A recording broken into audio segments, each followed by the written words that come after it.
Cina diam-diam pernah bela NKRI di Natuna.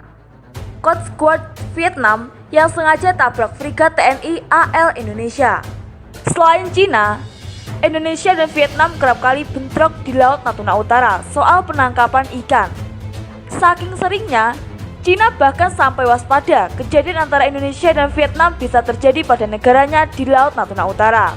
Pada 26 Mei 2017, yang menyebutkan Vietnam dan Indonesia sering mengekspos konflik karena kejadian ini, dan Cina harus waspada.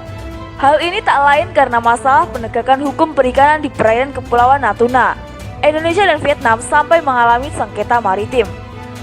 Selama 2 tahun terakhir, pemerintah Indonesia telah menghancurkan ratusan kapal penangkap ikan. Kebanyakan dari Vietnam yang menangkap ikan secara ilegal di perairan ekonomi eksklusifnya.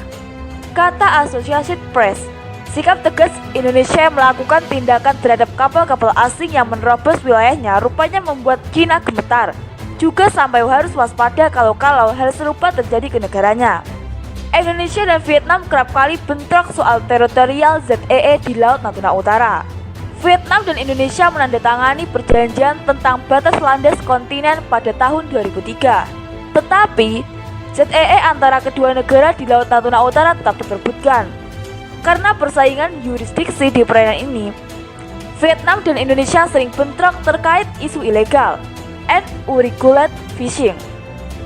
Pertengkaran diplomatik terjadi pada tahun 2019 ketika Indonesia menghancurkan 38 kapal berbendera Vietnam yang dituduh terlibat dalam penangkapan ikan IUU. Hanoi memprotes tindakan tersebut dengan alasan bahwa Jakarta telah menangkap nelayan Vietnam. Meski Indonesia dan Vietnam sempat terlibat masalah diplomatik yang panas, rupanya Cina justru berpihak ke NKRI. Menurut Cina, penenggelaman kapal-kapal Vietnam oleh Indonesia bukan semata karena pelanggaran saja, tapi karena sikap Coast Guard Vietnam yang dianggap sudah keterlaluan. Sebelumnya, Angkatan Laut Indonesia mengeluarkan pernyataan pada Minggu malam, menuduh penjaga pantai Vietnam menabrakkan kapalnya pada tanggal 27 dalam upaya untuk menyegah Angkatan Laut Indonesia mencegat kapal penangkap ikan Vietnam yang diduga melakukan penangkapan ikan secara ilegal di perairan Indonesia.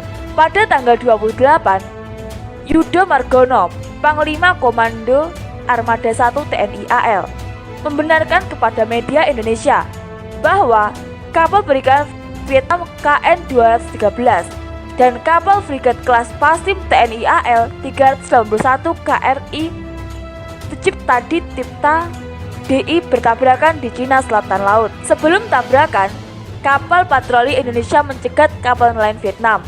Kapal nelayan Vietnam dicegat di perairan lepas rantai Pulau Natuna di Indonesia yang terletak di selatan Laut Cina Selatan. Sementara kapal itu menangkap ikan secara ilegal. Patut dicatat bahwa dalam video tabrakan kedua belah pihak, kapal administrasi perikanan Vietnam berinisiatif untuk bertabrakan dengan frigat Angkatan Laut. Tindakan penjaga pantai Vietnam membahayakan keselamatan personil kedua negara dan tidak sesuai dengan hukum internasional dan semangat ASEAN. Sejak Presiden Indonesia Joko Widodo menjabat, ia telah menerapkan kebijakan tenggelam kapal yang ketat yang mengharuskan semua kapal penangkap ikan asing yang secara ilegal memasuki perairan Indonesia untuk melakukan penangkapan ikan. Setelah disita oleh Angkatan Laut atau penjaga pantai Indonesia akan dibom oleh Kementerian Perikanan. Selain itu, Jokowi juga menuntut agar tidak hanya nelayan ilegal yang ditangkap, tetapi Angkatan Laut juga harus menenggelamkan kapal asing yang bergerak, membunuh ayam dan memberi contoh agar orang-orang ini tidak berani melakukan kejahatan lagi.